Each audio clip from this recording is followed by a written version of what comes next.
സഹൃദയരെ, ഞങ്ങളുടെ ഈ എളിയ കലാസംരംഭം വിജയിപ്പിക്കാൻ ഇന്നീ സദസ്സിൽ സന്നിഹിതരായിരിക്കുന്ന നിങ്ങൾ ഓരോരുത്തർക്കും സമഭാവന നാടക ഗ്രാമത്തിന്റെ ഹൃദയം നിറഞ്ഞ കൃതജ്ഞത രേഖപ്പെടുത്തുന്നു. അടുത്തൊരു രംഗത്തോടെ ഈ നാടകം ഇവിടെ സമാപിക്കും.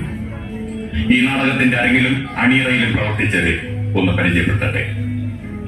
വേഷമിടുന്നവർ: Sudevan Shaji Thankachan, Padmini Sindhu Elumala, Ravi S Jayachandran, Madhavan Nair, Premshaj K S, Revathi Ranjini Chandra, Appu Aneesh Ashtamudi, Ramla Sajitha Sauparnika, Fathima Abhirami, Musammil Premraj K S, Anil Raj, Pradeep എൽമല.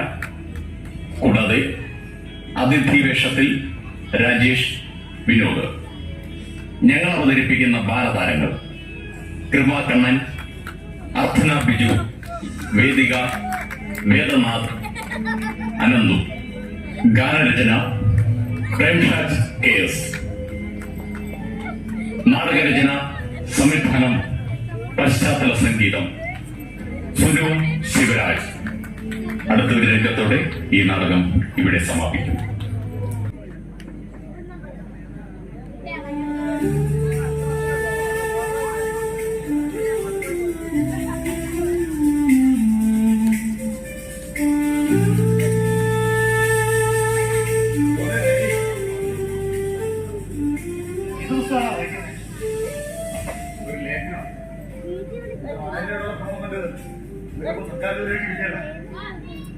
സന്തോഷമാണ് മോനെ രവി, നീ അച്ഛനോട് പറയണം, ഇതൊക്കെ ആദ്യമേ ചെയ്യേണ്ടതായിരുന്നു.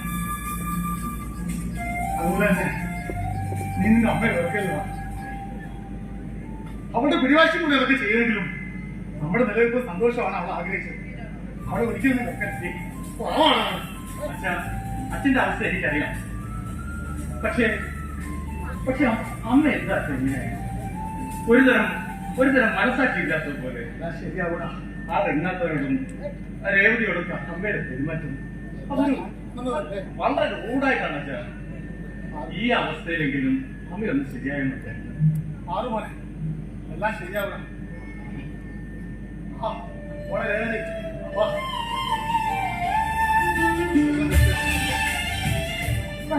എന്തോ അപകടം പറ്റുന്നത് എവിടെയാണോ? സുരേട്ടാ, ഞങ്ങൾ ഇതൊന്നും അറിഞ്ഞില്ലല്ലോ. നിങ്ങൾ ഇന്നലെ ആശുപത്രിയിൽ പോയിട്ട് വന്നപ്പം മോള് പറഞ്ഞല്ലേ ഇക്കാര്യം അറിഞ്ഞത്. എന്തെങ്കിലും ആവശ്യം ഉണ്ടായിരുന്നെങ്കിൽ വിളിച്ചുകൂടായിരുന്നോ? ഞാനും മോളും ഓടി വന്നേനല്ലേ. അതിനു വേണ്ടി പഠിക്കൊന്നുമില്ല, ചെറിയൊരു പരിചയം കാര്യം അറിഞ്ഞപ്പം രേവതി നോക്കായിരുന്നു ഭയങ്കര ആദ്യം. പക്ഷെ ഇപ്പൊ കുഴപ്പമില്ല, നമ്മളിപ്പോ സമാധാനമായി കാണും. സുരേട്ടാ, വളച്ചു കിട്ടില്ല ഞാനൊരു കാര്യം പറഞ്ഞു. അതെനിക്ക് പറയാമോ എന്ന് അറിയത്തില്ല. പറയുന്നത് തെറ്റാണെങ്കിൽ നിങ്ങൾ രണ്ടാളും ഒന്നും കേട്ടിട്ടില്ല, ഞാനൊക്കെ പറഞ്ഞിട്ട് വിട്ടു. അല്ല, ഈ പിള്ളേരുടെ കാര്യമായിരുന്നു. രണ്ടാൾക്ക് ഇഷ്ടമായ സ്ഥിതിക്ക് അതൊക്കെ നടത്തിക്കൂടായോ? ഇനി ആ നീട്ടിക്കൊണ്ടുപോണ്ട കാര്യം കേട്ടോ. അവിടെ ആ രേവതി മോളെ കാര്യമാ കഷ്ടം.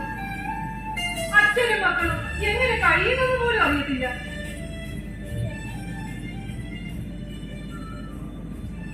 നിങ്ങൾ രണ്ടാളും എന്താ ഒന്നും മിണ്ടാത്തെ? ആ രേവതി കൊച്ചിന് നല്ലൊരു ജീവിതം കൊടുത്ത് അവിടെ നിങ്ങൾക്കൊന്ന് രക്ഷിച്ചുകൂടായോ? ഞാൻ ചില കാര്യങ്ങൾ തീരുമാനിച്ചിട്ടുണ്ട്. രേവതി കുഞ്ഞിനെ എന്റെ മകന്റെ വധുവായിട്ട് ഈ വീട്ടിലേക്ക് ഇവിടുത്തെ കൊണ്ടുവരുന്ന കാര്യം അത് ഞാൻ തീരുമാനമെടുത്തു.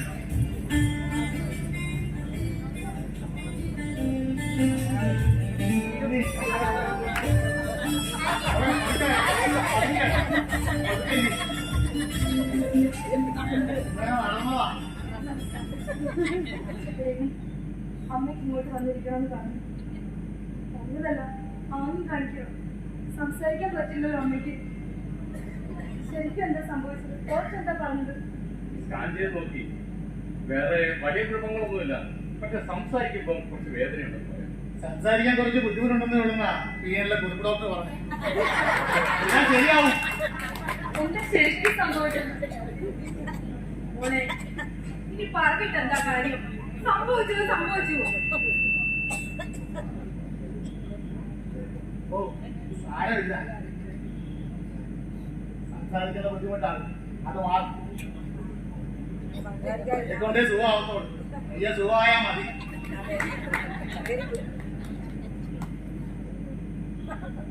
മോളെ മാധവനായിട്ടുണ്ടോ? അച്ഛൻ വീട്ടിലുണ്ട് മാമ. അമ്മ പോയതിനു ശേഷം അച്ഛൻ എങ്ങോട്ടും ഇറങ്ങാറില്ല. എല്ലാം ശരിയാവും മോളെ. അതിനുള്ള തീരുമാനങ്ങളൊക്കെ ഞങ്ങൾ എടുത്തു കഴിഞ്ഞു. എല്ലാം ശരിയാവും. മോള് ചെല്ലു. മാധവനായിട്ട് ഞാൻ ധരിക്കുന്നു. പത്നിയമ്മ വീണത് അറിഞ്ഞിട്ടുണ്ടാവില്ല. അതെ, അല്ലെങ്കിൽ അതിനോട് ഇവിടം വരെ വരാൻ പറഞ്ഞു. പോയിട്ട് വരാം കേട്ടോ. വിഷമിക്കണ്ട. നീ വരുന്നുണ്ടോ? പത്നി വേദന ഉണ്ടോടി?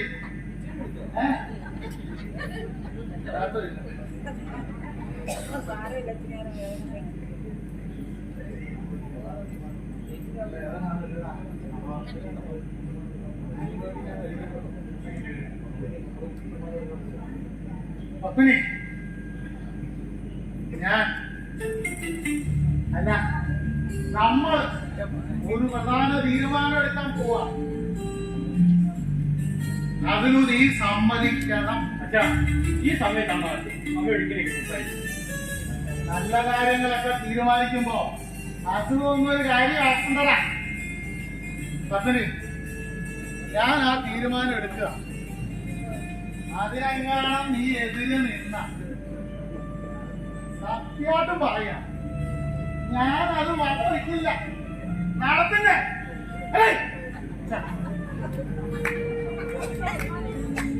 കണ്ടോ കണ്ടോ, പത്നിയമ്മയ്ക്ക് എല്ലാത്തിനും സമ്മതമാ.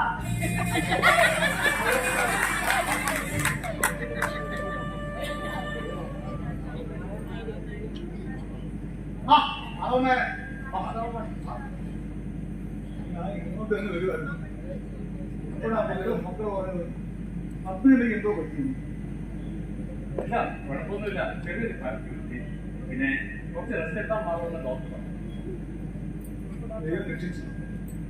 ചിലരോടെങ്കിലും അദ്ദേഹം കരുണ കാണിക്കാറുണ്ട്. എന്റെ മോളുടെ ജീവിതത്തിൽ അതുണ്ടായില്ല. അത് വീണ്ടും മാധവേട്ടാ, ഇനി നല്ല കാര്യങ്ങൾ സംഭവിക്കാൻ പോവില്ലേ? അച്ഛാ, മാധവമേ, നിങ്ങളിലേക്ക് ഞാൻ മാധവ, വളച്ചു കെട്ടില്ലാതെ നിന്നോടൊരു കാര്യം ഞാൻ പറയാം. രേവതി മോളെ ഈ വീട്ടിലേക്ക് കൂട്ടിക്കൊണ്ടുവരുന്ന കാര്യം സംസാരിക്കാനാണ് നിന്നെ വിളിച്ചത്. ഇതാകുമ്പോ ആലോചിക്കാനൊക്കെ നമ്മളെല്ലാരും ഉണ്ടല്ലോ. നീ എന്ത് പറയും? മാധവേട്ടാ, ഇങ്ങോട്ട് നോക്കേ. ഇവിടുത്തെ രജക്കുഞ്ഞിനെ അവിടുത്തെ രേവതി മോളുമായിട്ട് കല്യാണാലോചിക്കുന്ന കാര്യമായി പറഞ്ഞു വരുന്നത്. അതേയോ, അവനിപ്പം സർക്കാർ ജോലി കിട്ടിയിരിക്കുമല്ലേ? അതെങ്ങനെ ശരിയാവും? അതെങ്ങനെ ശരിയാവും? എന്താ മാധവ നീ പറയുന്നത്? രണ്ട് സമുദായം തമ്മിലുള്ള വിഷയമാണോ നീ പ്രശ്നമാക്കുന്നത്? ആ കുട്ടിയുടെ മനസ്സൊന്നും വായിച്ചൂടെ? അയ്യോ, അതല്ല അതല്ല, എന്റെ മോൾക്ക് അതിനുള്ള അർഹതയുണ്ടോ? അവള് നിർഭാഗ്യവശാൽ എന്റെ മോളായി പറഞ്ഞു പോയില്ലേ? നീ നശിച്ചേ കൂടിയതായ എന്റെ മോളായി പറഞ്ഞു പോയി. മാധവ അതുകൊണ്ട് പറഞ്ഞു പോയത്. അതാ അപ്പൊ നന്നായത്. മനുഷ്യന് ചീത്തക്കാലം വരുന്നതിന് പല സമയം കാലം ഉണ്ടോ നേരെ? താ നോക്ക്, പത്നിയമ്മ തന്നെ പല വില സംസാരിച്ച് ഓടി നടന്നോണ്ടിരുന്നതല്ലേ? ഇപ്പൊ കണ്ടോ, വായി മൂടി കെട്ടി അവക്കല്ലേ ഇരിപ്പ്. മാധവ, നിന്റെ മോളെ മാത്രമാ ഞാൻ ചോദിച്ചത്. അവളുടെ വീട്ടിൽ വിധി വ്യക്തമാണോക്കെ അവൾ അവിടെ വെച്ച് നോക്കാ മതി. അത്ര തന്നെ. അതെങ്ങനെ ശരിയാവും? ഇപ്പൊ തന്നെ എന്റെ കയ്യിൽ ഒരു ചില്ലി കാശ് പോലും എടുക്കാനില്ല, ഒരു നയാ പൈസ പോലും ഇല്ല. ഞാനിപ്പോ വന്നത് തന്നെ നിങ്ങൾ അറിയുന്നു ഒരു 500 രൂപ ഇരുന്ന് വാങ്ങാനാണ്. അതൊന്നേ അതെ. നീ എന്തായി പറഞ്ഞേ? നിന്നെ ചില്ലിക്കാശ് കൊണ്ടിരുന്നോ? അപ്പോ അപ്പോ അപ്പോ അപ്പോ അപ്പോ പറഞ്ഞില്ലേ? അപ്പോ സതീശല്ലോ ഈശ്വര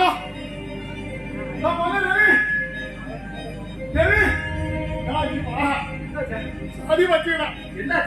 എടാ അപ്പു ഇന്നലെ അവിടെ ചെന്നിലും കൊണ്ടുപോയതൊന്നും ബോധനാരെ കൊടുത്തില്ലത്. അതിലിപ്പോ എന്താ എന്തോ ഇന്നലെ രാത്രി അപ്പു ഇവിടെ വന്നിരുന്നു. അപ്പോ അച്ഛൻ കുറച്ച് അധികം പണം അപ്പുവിന്റെ കയ്യിൽ കൊടുത്തു. മാധവമാണ് രക്ഷപ്പെടില്ല. നിന്നെ ഏൽപ്പിക്കാനാ? ദൈവമേ, ചതിച്ചോ? അതും കൊണ്ടുപോയാ സാമ്പത്തിൽ നോക്കി.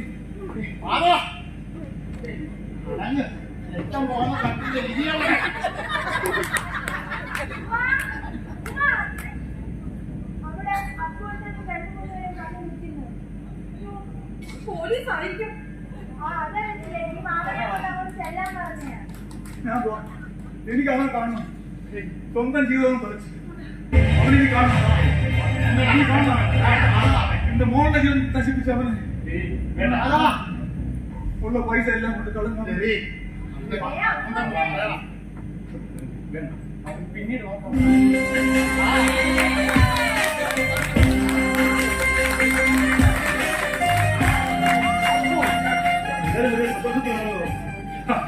ഞാൻ പറ്റത്തില്ല. ഇത് എന്റെ അച്ഛൻ. ഈ നിൽക്കുന്നതല്ല എന്റെ ബന്ധുക്കളും എന്റെ ഏറ്റവും സുഹൃത്തുക്കളും. ഞാൻ ഒരുപാട് നന്നായി കാണാൻ ആഗ്രഹിക്കുന്നത്. ഇത് ഞാൻ പരിചയപ്പെട്ടിരിക്കുന്നത് എന്നാൽ ഇന്ത്യയിലാകെ പടർന്നു വന്നിച്ചുകൊണ്ടിരിക്കുന്ന ടെക്വീവ് IT എന്ന സൊല്യൂഷൻ കമ്പനിയുടെ CEO ചുമതലപ്പെടുത്തിയ ആൾ. താങ്കൾ മുമ്പ് ഇവിടെ വന്നിട്ടുണ്ടോ? എനിക്കൊരു പരിചയം. അതെ, ഞാൻ മുൻപൊരിക്കൽ ഈ അപ്പൂനെ അന്വേഷിച്ച് ഇവിടെ വന്നിട്ടുണ്ട്. ഇന്ന് ഞാൻ പറഞ്ഞ ആ ബിസിനസ് ഇൻവെസ്റ്റ് മീറ്റിംഗ്, ആ മീറ്റിംഗിൽ ഞാൻ അവതരിപ്പിച്ച പ്രോജക്റ്റ് അവർക്ക് ഇഷ്ടപ്പെട്ടു. അത് മാത്രമല്ല, നിലവിലുള്ള കമ്പനിയുടെ 10% ഊഹരി വന്ന അവർ ആ കമ്പനിയെ നേരിട്ടു. കൂടുതലൊന്നും പറയേണ്ടത് ഈ നിൽക്കുന്ന അപ്പു ഇന്ന് ഞങ്ങളുടെ കമ്പനിയുടെ പാർട്ട്ണറിൽ ഒരാളാണ്. അദ്ദേഹത്തിന്റെ കമ്പനി വാഗ്ദാനത്തിലുള്ള ഷെയർ അദ്ദേഹത്തിന് വേണ്ട, അദ്ദേഹത്തിന്റെ അച്ഛന്റെ പേരിലാകണമെന്ന് പറഞ്ഞ് വാശി പിടിക്കാണ്. നിങ്ങൾക്ക് മനസ്സിലായോ? ആർക്കെങ്കിലും എന്തെങ്കിലും മനസ്സിലായോ? നമ്മുടെ അപ്പു പഴയ അപ്പു അല്ല, ഒരു കമ്പനിയുടെ മുതലാളിമാരിൽ ഒരാള്. പക്ഷേ അപ്പുവിന്റെ അച്ഛന്റെ പേരിലുള്ള ഷെയർ, അപ്പുവിന്റെ പേരുള്ള ഷെയർ അപ്പുവിന്റെ അച്ഛന്റെ പേരിലേക്ക് മാറണമെന്നുണ്ടെങ്കിൽ ഒഫീഷ്യലായി അതിന് കുറെ സമയമെടുക്കും. തൽക്കാലം ഓഹരിയുടെ രേഖകൾ അപ്പുവിന്റെ അച്ഛനെ ഏൽപ്പിച്ച് ഒരു കൈമാറ്റ ചടങ്ങ് നടത്താനാണ് ഞാൻ തൽക്കാലം കൊണ്ടിരിക്കുന്നത്. നമുക്കിതൊരു ചടങ്ങായിട്ടാണ് നടത്തിക്കണം. അതാണ് അതിന്റെ ചടങ്ങതാണ്.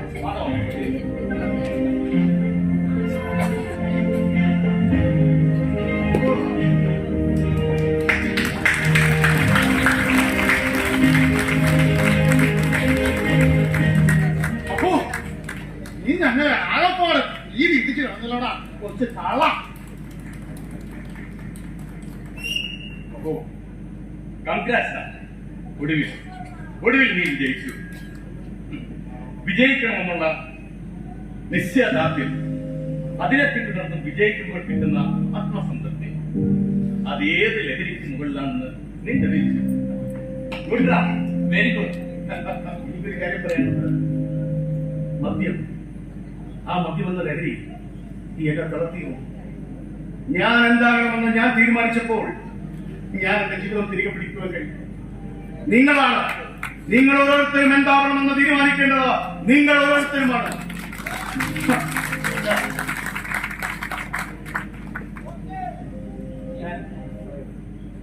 തിരഞ്ഞെടുത്ത വഴികൾ ചില തെറ്റായ വഴികളായി. നിങ്ങളെല്ലാവരും എന്നോട് ക്ഷമിക്കണം.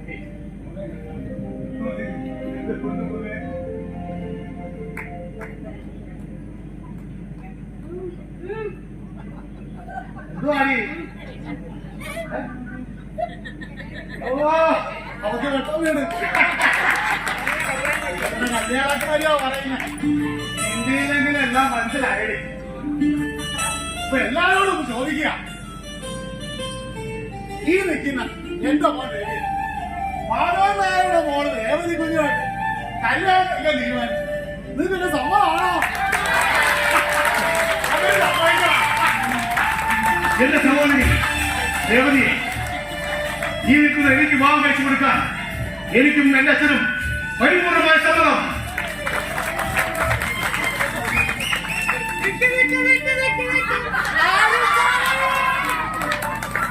തലയടിച്ച് വെച്ചിട്ടോ നാ വീണ്ടും വന്നപ്പോ